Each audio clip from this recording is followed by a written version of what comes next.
गुरु गोविंद दोहू खड़े काके लागू पाए, बलिहारी गुरु आपने गोविंद दियो बताए।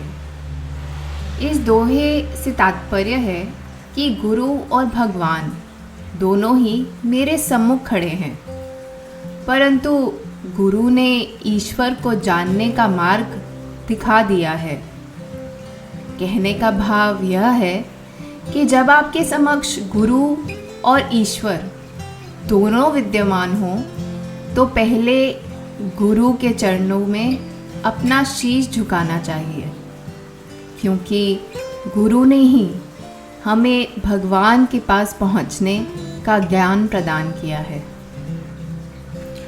गुरु पूर्णिमा का त्यौहार हिंदुओं के लिए बेहद खास होता है, क्योंकि इस दिन सनातन धर्म के पहले गुरु वेदव्यास जी का जन्म हुआ था। ये पर्व हर साल आषाढ़ शुक्ल पक्ष की पूर्णिमा को मनाया जाता है।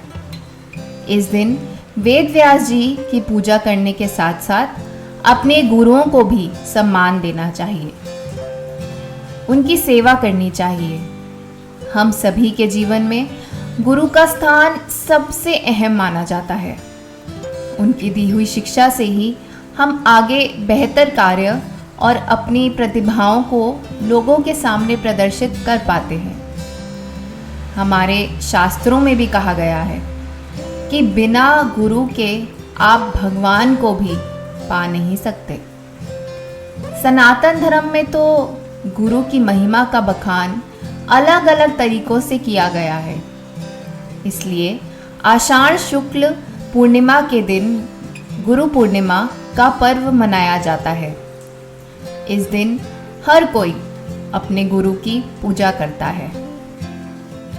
धार्मिक ग्रंथों में लिखा है कि जिस तरह व्यक्ति इच्छा प्राप्त के लिए ईश्वर की भक्ति करता है, ठीक उसी तरह व्यक्ति को जीवन में सफल होने के लिए गुरु की सेवा और भक्ति करनी चाहिए। साथ ही गुरु प्राप्ति के लिए प्रयत्नशील रहना चाहिए। गुरु शिष्य के जीवन में व्याप्त अंधकार को मिटाकर प्रकाश फैलाता है। अतः गुरु पूर्णिमा का विशेष महत्व है।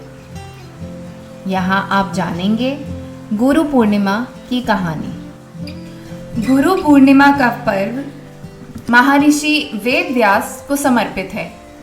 कहते हैं ये वही दिन है जिस दिन हिंदुओं के पहले गुरु वेदव्यास जी का जन्म हुआ था। महर्षि वेदव्यास भगवान विष्णु के अंश के रूप में धरती पर आए थे। इनके पिता का नाम ऋषि पराशर था और माता का नाम सत्यवती था। वेदव्यास जी को बचपन से ही अध्यात्म में काफ़ी रुचि थी। उन्होंने अपने माता पिता से प्रभु दर्शन की इच्छा प्रकट की, जिसके लिए उन्होंने वन में जाकर तपस्या करने की मांग की।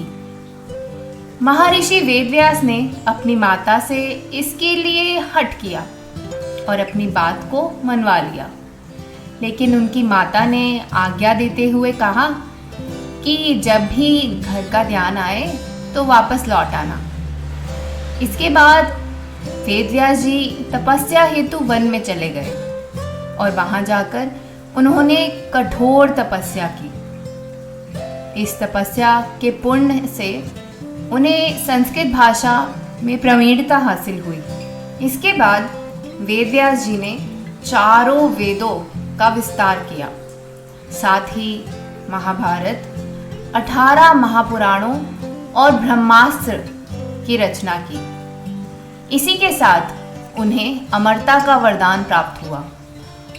ऐसी मान्यता है कि किसी न किसी रूप में महर्षि वेदव्यास आज भी हमारे बीच में उपस्थित हैं। इसलिए हिंदू धर्म में वेदव्यास जी को भगवान के रूप में पूजा जाता है और गुरु पूर्णिमा पर इनकी विधि विधान पूजा की जाती है।